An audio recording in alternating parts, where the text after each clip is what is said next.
وہ جناب ابو بکر کے پاس خود بھی گئی ہیں، اور جب پہلی دفعہ ان کا مطالبہ نہیں مانا گیا، تسلیم نہیں کیا گیا، ان کے حق کو نہیں مانا گیا، گواہ مانگے گئے، ان سے پوچھا گیا کہ اس پہ تمہارے کون کون تمہارے پاس گواہ ہے، اور حدیث پیش کی گئی، تو پھر سیدہ واپس آ گئی۔ سیدہ علیہ السلام نے وہاں پہ جوابات دیے جو میں نے آپ کے سامنے عرض کیے، لیکن سیدہ واپس آ گئی۔ پھر امام علی کو بھی بھیجا، سیدنا عباس کو بھی بھیجا گیا۔ یہ دونوں باتیں صحیح بخاری کے اندر موجود ہیں۔ اب انکار کرو بخاری کا، کہہ دو کہ جی یہ بخاری اصح الکتب بعد کتاب اللہ نہیں بلکہ اغلط الکتب بعد کتاب اللہ ہے، کہہ دو۔ روافظ کی یہ پرانی عادت ہے کہ وہ جھوٹ کا سہارا لیتے ہیں، اور جو شخص بھی روافظ کی روش پہ چلے گا وہ بھی انہی کی طرح جھوٹ کا سہارا لے گا۔ وہ کسی نے کہا تھا کہ جھوٹ کی ہم نے شکایت کی تو ہمیں جواب ملا، تقیہ ہم نے کیا تھا ہمیں ثواب ملا۔ جن کے مذہب میں جھوٹ بولنے پر ثواب ملتا ہو پھر وہ کیوں نہ جھوٹ بولیں گے؟ تو روافظ کی اور جو روافظ کی روش پہ چلتے ہیں ان کی یہ پرانی عادت ہے کہ وہ تقیہ کر کے جھوٹ کا سہارا لیتے ہیں۔ ایک تقیہ باز رافضی نے سیدنا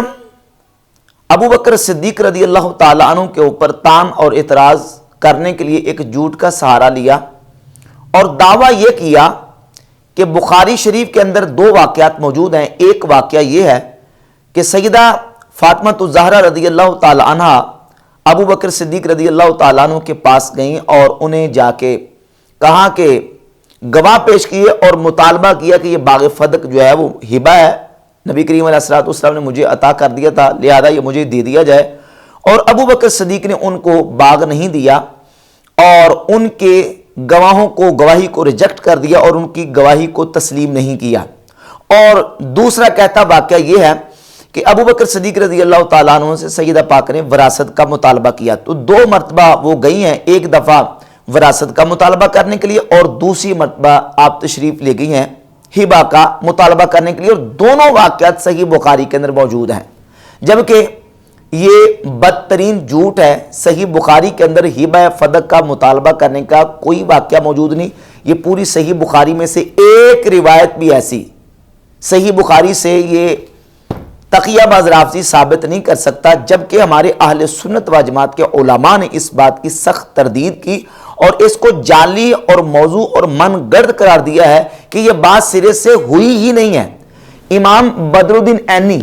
عمدۃ القاری شرح صحیح بخاری کی جلد نمبر 15 صفحہ نمبر 28 پہ اسی بات کا بیان کرتے ہوئے کہ ہبہ فدق کا سیدہ پاک نے ابو بکر صدیق سے مطالبہ کیا تو فرماتے ہیں قلت ھذا لا اصل لہ، کہتے ہیں اس بات کی کوئی اصل نہیں ہے، ولا یثبت بہ روایتاً، اور روایت کے اعتبار سے یہ بات ثابت بھی نہیں ہے، انہا ادعت ذالکا، کہ انہوں نے اس بات کا دعویٰ کیا ہو، انما ہوا امر مفتعل لا یثبت، کہتے ہیں یہ گڑی ہوئی بات ہے جو ثابت نہیں ہے۔ امام بدر الدین عینی عمدۃ القاری شرح صحیح بخاری کی جلد 15 صفحہ 28 پہ اس بات کی بالکل واضح تردید کر رہے ہیں کہ یہ بات گڑی ہوئی ہے، جھوٹی بات ہے، اپنی طرف سے بنائی گئی ہے، اور یہ تقیہ باز رافضی جھوٹ بول کے یہ ثابت کرنے کی کوشش کر رہا ہے کہ یہ بخاری شریف میں لکھا ہوا ہے کہ سیدہ پاک رضی اللہ تعالی عنہا نے گواہیاں وہاں پیش کی اور ابو بکر صدیق نے ان کی گواہی کو قبول نہیں کیا اور ان کے بارے میں فیصلہ باغ فدق کا نہیں دیا۔ اسی حوالے سے امام ذہبی میزان الاعتدال کی جلد نمبر 5 صفحہ نمبر 165 پہ ہبہ فدق کے حوالے سے گفتگو کرتے ہوئے ذکر کرتے ہیں، صفحہ 165 پہ کہتے ہیں قلت، میں کہتا ہوں، ھذا باطل، یہ ہبہ کی جو بات ہے اور دعویٰ ہے یہ باطل ہے، ولو کان وقع ذلك لما جاءت فاطمہ رضی اللہ عنہا تطلب شیئا هو فی حوضها وملکها، اگر ایسا ہوتا تو سیدہ فاطمہ الزہرا رضی اللہ تعالیٰ عنہ وہ چیز ان کی ملک میں اور ان کے پاس موجود تھی اس کا مطالبہ کیوں فرماتی؟ ایسا ہوا ہی نہیں ہے۔ ان کا مطالبہ کرنا وراثت کا اس بات کی دلیل ہے کہ ہبہ والی بات درست نہیں ہے۔ اس روایت کے اوپر امام ذہبی نے کلام کیا، اور شاہ عبد العزیز صاحب محدث دہلی اپنی کتاب تحفہ اثنا عشریہ کے صفحہ نمبر 277 پہ 277 پہ اسی حوالے سے ذکر کر کے فرماتے ہیں کہ یہ روایت اہل سنت و جماعت کی موت پر کتابوں میں موجود نہیں ہے، بلکہ کہتے ہیں کہ ماز از مفتریات شیعہ،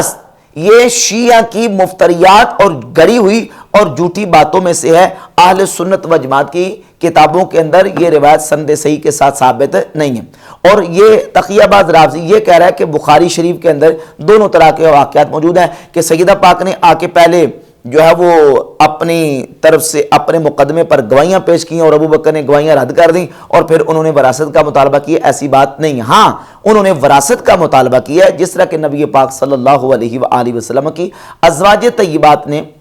وراثت کا مطالبہ کیا، اور ابو بکر صدیق رضی اللہ تعالی عنہ نے سب کو وہی جواب دیا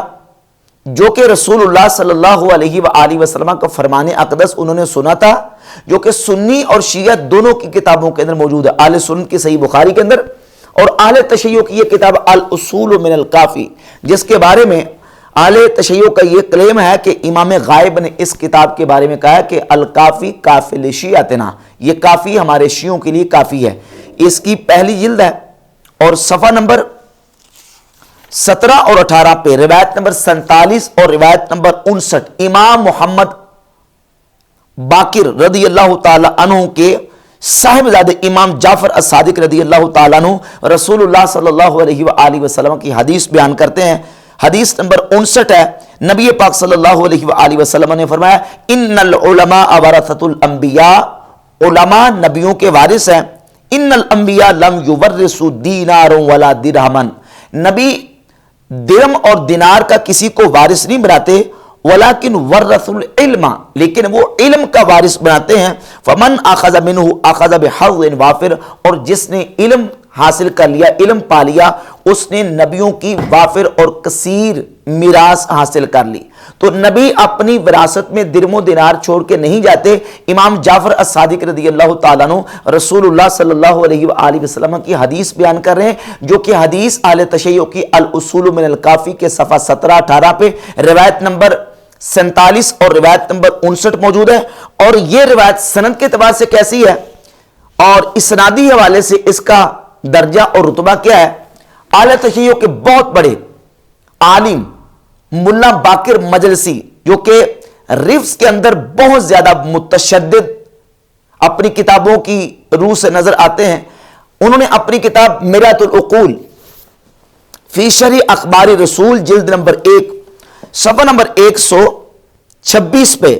اسی روایت نمبر 59 پر کلام کرتے ہوئے لکھا ہے کہ کہتے ہیں کہ الحدیث الاول لہ سندان، اس حدیث کی دو سندیں، الاول مجہول، ایک مجہول ہے، والثانی حسن، اور دوسری حسن ہے، او موثق، یا اس کی توثیق کی گئی ہے، لا یقصران عن الصحیح، اور ملا باقر مجلسی نے کہا ہے کہ یہ حدیث اور روایت درجہ صحت سے قاصر نہیں ہے بلکہ یہ صحیح درجے کی روایت ہے۔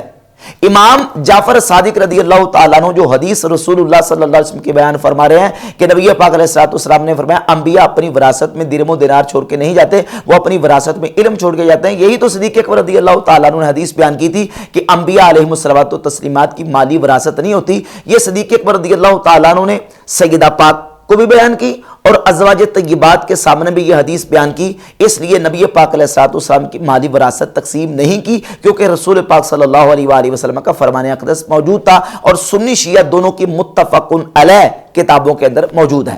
اب یہ تقیہ باز رافضی یہ دعویٰ کر رہا ہے کہ بخاری شریف کے اندر یہ موجود ہے کہ سیدہ پاک نے جو ہے وہ گواہیاں پیش کی اور ابو بکر صدیق نے گواہیاں رد فرما دی۔ یہ بالکل اہل سنت و جماعت کی کتابوں کے اندر صحیح سند کے اندر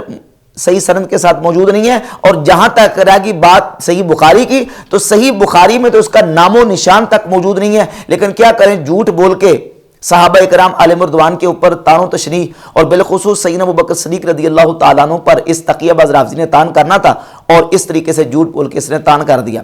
پھر میری پچھلی گفتگو کے دوران میں نے صحیح بخاری کے اندر وارد شدہ ان الفاظ کے اوپر گفتگو کرتے ہوئے ایک علمی جواب دیا تھا کہ جو احادیث سیدہ پاک رضی اللہ تعالی عنہ کے باغ فدق یا وراثت کا مطالبہ کرنے کے حوالے سے وارد ہیں، ان احادیث کے اندر دو طرح کے الفاظ آتے ہیں کہ سیدہ پاک رضی اللہ تعالی عنہ ابو بکر صدیق رضی اللہ تعالی عنہ سے مطالبہ کرنے کے لیے گئیں،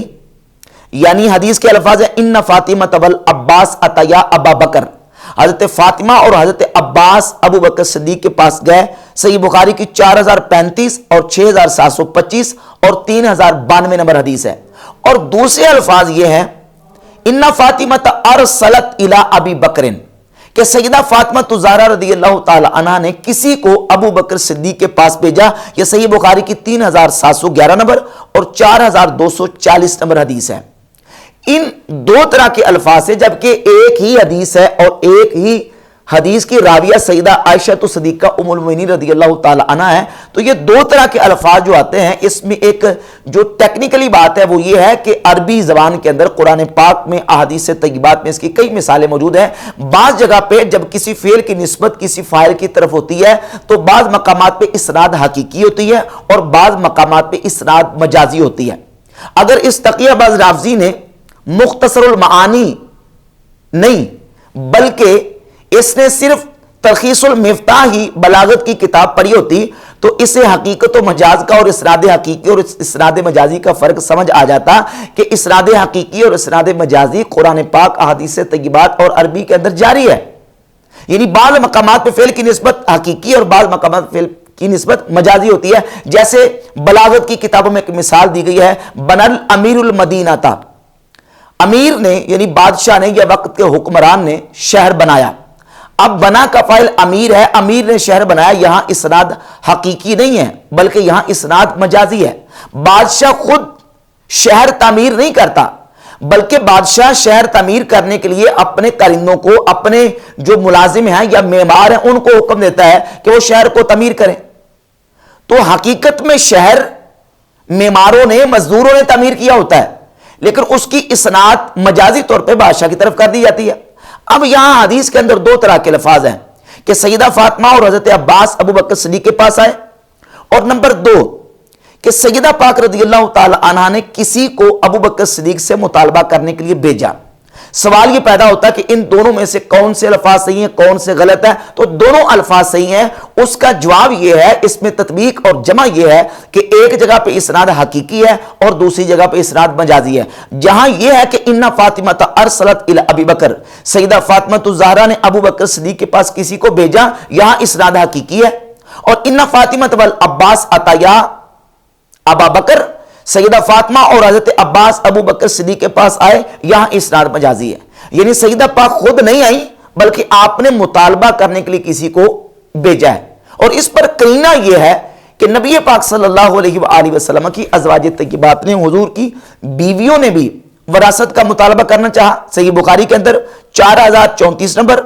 اور 6730 نمبر حدیث ہے ارسل ازواج النبی صلی اللہ علیہ وآلہ وسلم عثمان الی ابی بکر. نبی پاک علیہ السلام کی ازواج طیبات نے حضرت عثمان غنی کو ابو بکر صدیق رضی اللہ تعالی عنہ کے پاس بھیجا وراثت کا مطالبہ کرنے کے لیے. یہاں دیکھیے کہ ازواج طیبات نے کسی کو بھیجا ہے, خود نہیں گئی. جب ازواج طیبات خود نہیں جا رہی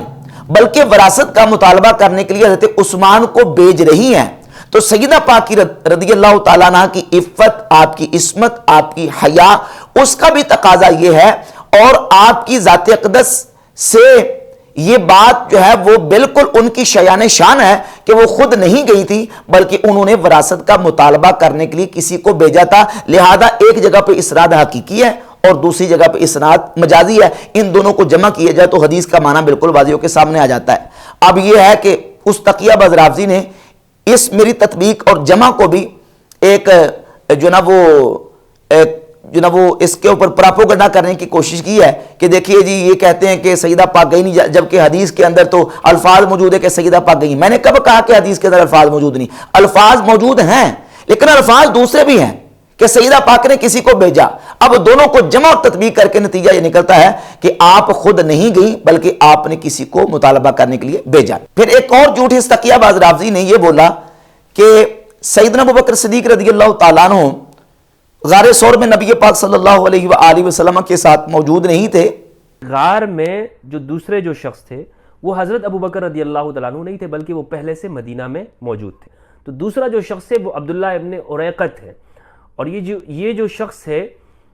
چونکہ اس کے نام کے اندر بکر آتا ہے تو لہٰذا بعد میں لوگوں نے اسے ابو بکر کے ساتھ ملتا جلتا سمجھ لیا. یعنی یہ بکر کے نام سے قبیلے کی طرف مشہور تھا, جس طرح ابن الاسیر الجزری نے اس کی یعنی ذکر کیا ہے نسب کے اندر. بلکہ نبی کریم علیہ الصلوۃ والسلام کے سفر ہجرت میں آپ کے ساتھ ایک کافر اور مشرک تھا، عبداللہ بن اریقط، جو کہ بنی دیل کے قبیلے سے تھا۔ وہ جو ثانی سنین والی آیت ہے سورۃ التوبہ کی آیت نمبر 40، اس میں نبی کریم علیہ الصلوۃ والسلام کے ساتھ دوسرا جو ساتھی تھا، اس سے مراد عبداللہ بن اریقط بنی دیل کا ایک شخص تھا، جس کو نبی کریم علیہ الصلوۃ والسلام نے اجرت پر لیا تھا۔ وہ ابو بکر صدیق نہیں تھے۔ اور حوالہ دیا ہے الکامل فی تاریخ کا، یہ کتاب میرے پاس موجود ہے، الکامل فی تاریخ۔ جو اس تقیہ باز رافضی نے صفحہ دکھایا ہے اور صفحے کی جو عبارت دکھائی، اس عبارت کو آپ پڑھ لیں، اس عبارت کے اندر الفاظ موجود ہیں جہاں نبی کریم علیہ الصلوۃ والسلام کا اس عبداللہ بن اریقط کو اجرت پہ لینے کا ذکر موجود ہے، اس کے اندر الفاظ موجود ہیں اسی صفحے کے اوپر، اسی عبارت کے اندر، کہ نبی پاک علیہ الصلوۃ والسلام کی بارگاہ اقدس میں سیدنا ابوبکر صدیق رضی اللہ تعالی عنہ نے عرض کی، یا رسول اللہ، کیا میں بھی آپ کے ساتھ ہجرت میں شریک ہوں گا اور آپ کے ساتھ رہوں گا؟ یہ الکامل فی تاریخ کی جلد نمبر 2 صفحہ نمبر 73 ہے۔ تو نبی پاک علیہ الصلوۃ والسلام نے فرمایا کہ الصحبہ، ہاں ابو بکر آپ بھی میرے ساتھ ہوں گے۔ حدیث کے اندر الفاظ موجود ہے، فبکا ابو بکر من الفرح، ابو بکر صدیق رضی اللہ تعالیٰ عنہ خوشی سے رو پڑے اور فاستأجر عبداللہ ابن اریقط من بنی دیل ابن بکر وکانا مشرکن، نبی پاک علیہ الصلوۃ والسلام نے اور ابو بکر صدیق دونوں نے عبداللہ بن اریقط کو اجرت پہ لیا۔ اسی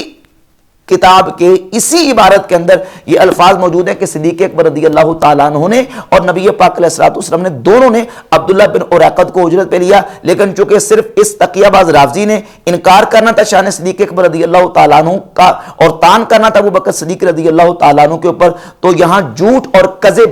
اور ایک جو نا وہ دجل کا سہارا لیتے ہوئے کہہ دیا کہ نہیں جی وہ عبداللہ بن اریقط تھے، ابو بکر صدیق ساتھ نہیں تھے، جب کسی عبارت کے اندر موجود ہے۔ اور یہ صحیح بخاری ہے، صحیح بخاری کے اندر 3905 نمبر حدیث کے اندر تقریباً اس سے ملتے جلتے الفاظ موجود ہیں، واستاجر رسول اللہ صلی اللہ علیہ وآلہ وسلم و ابو بکر،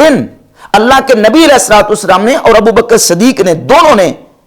اجرت پہ لیا رجلا من بنی دیل، بنی دیل کے ایک شخص کو۔ اور وہ بنی دیل کا شخص کون تھا؟ وہ عبداللہ بن اریقط تھا، جس کو نبی پاک علیہ الصلوۃ والسلام نے اور ابو بکر صدیق رضی اللہ تعالیٰ عنہ نے دونوں نے اجرت پر لیا۔ لہذا صدیق اکبر رضی اللہ تعالیٰ عنہ کا نبی کریم علیہ الصلوۃ والسلام کے ساتھ ہجرت کی رات ہونا بھی اس سے ثابت ہوتا ہے۔ اور جو اس تقیہ باز رافضی نے جھوٹ صدیق اکبر رضی اللہ تعالیٰ عنہ کے حوالے سے بولا ہے کہ جناب وہ ابو بکر صدیق نہیں تھے، وہ تو عبداللہ بن اریقط تھا، یہ بالکل بات اس کی غلط ہے۔ عبداللہ بن اریقط کو نبی پاک علیہ السلام نے اور صدیق اکبر رضی اللہ تعالیٰ عنہ دونوں نے اجرت پر لیا تھا، اور اسی کتاب کے اندر بحمد تعالیٰ صدیق اکبر کا وہاں نبی علیہ الصلوۃ والسلام کے ساتھ ہونا بھی ثابت ہے۔